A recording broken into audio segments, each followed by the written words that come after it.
What can Shannon Aaron do? Well, the answer is, in the international context, nothing. You know, nobody will pay that much attention to what Ireland does. But the reason I looked for a recall of the Senate was because I remember being in Palestine some years ago, in an area that was heavily controlled by the Israelis, and I said to my Palestinian hosts, you know, there's nothing I can do. You know, I will have no effect. And they said, but at least you will be a witness. You will be a record to our suffering, and we will not go unnoticed. And it's for that reason that I called for the recall of the Senate. I'm very sad. I mean, I'm not anti-Israeli, I'm not anti-Semitic. I supported the State of Israel. But in the 40 years I've known the State of Israel and sometimes had a home there, I've seen it completely change. It changed from a left-wing, socially directed country to an extreme right-wing regime that is behaving in the most criminal fashion and defying the world and unscrupulously using the Holocaust to justify what they're doing. And it's time that rag was torn away from them. Israel is afraid of Palestinian unity. That's what all this is about. It has nothing to do with the murder, which is appalling, of those 3 Israeli kids. It's nothing to do with it. The Israeli police knew that Hamas had nothing to do with it before this war started. And with regard to Hamas, Israel created Hamas in order to split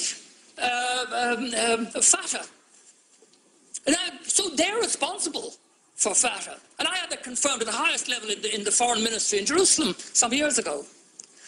And I have to say, it is astonishing to me that the West that prates about democracy, every time an Islamic government crops up around the Mediterranean, they refuse to deal with it. They subvert it. They destroy it. Where's the democracy in that? We may not like it. You know, they may be antagonistic, and my Jewish friends or my pro-Israeli friends say to me sometimes, how would you fare as a gay man in any of these? Oh, I know exactly how I'd fare, but it doesn't mean that it is correct to deny people the right to choose their own government. What self-respecting or sane people would allow their enemies to choose their government for them? Can you imagine it happening in this country? I certainly cannot. And America has a shameful role to play in this.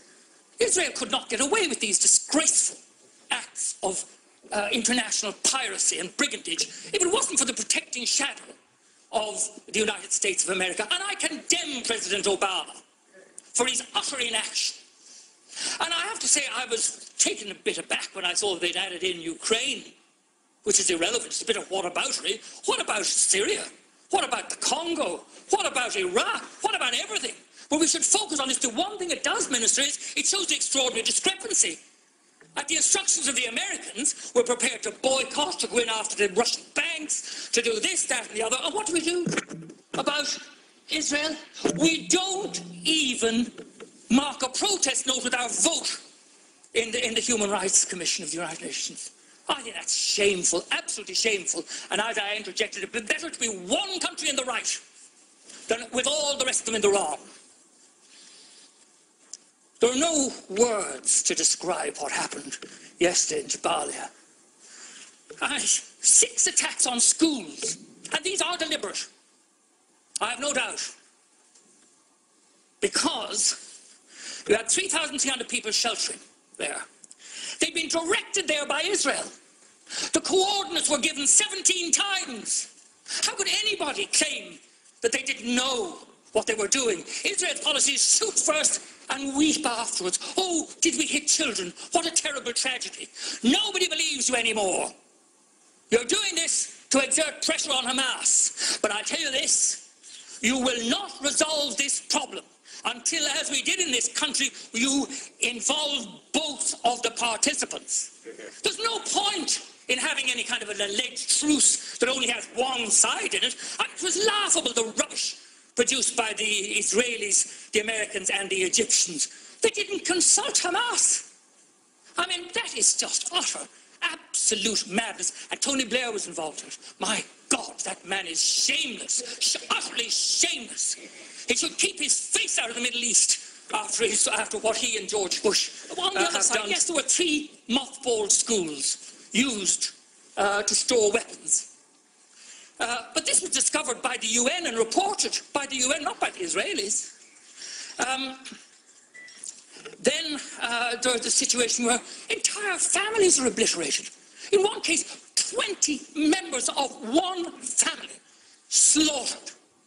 And the children, the disproportionate amount of women and children killed in this situation is a violation of all the spiritual beauty that Judaism stands for. The respect for life, the fact that if you save one life, you save the universe. All this blown out of the window. And blown out of the window, as I saw, by the arrival of 1,200,000 extremely right-wing former citizens of the Soviet Union. And can I just say this? I think it's time people told the truth about what people are saying in Israel. For example, Interior Minister Eddie Yishan in 2012 was saying they're going to send the Gaza back to the Middle Ages.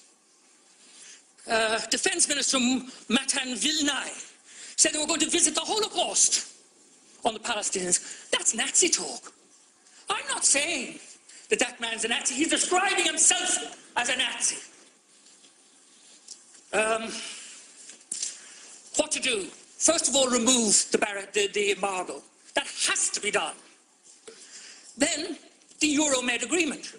I mean, there are human rights protocols attached to this. Time after time in the Foreign Affairs Committee, I've asked for this to be monitored.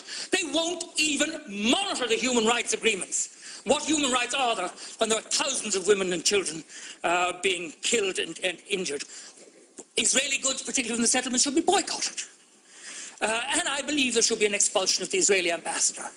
I delayed in saying this, but he has his fingers in his ears all the time. And he just repeats slogans from Jerusalem. 1 minute, thank you very much.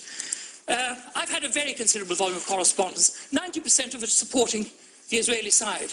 And I respect all my correspondence. But it's obviously an organized campaign, and they all say, thank Ireland for voting the way they did at the UN. That tells you. And the Israeli spokesman all mark you with South African, English, or American accents, talking about the land of Palestine. They all congratulate us as well. I believe that the United Nations should accept full and permanent responsibility for the welfare of the people of Gaza. And if that means an international force going in, that's fine. This country should explore the possibility of using our civilian services like the ESB to rebuild the only power station in Gaza.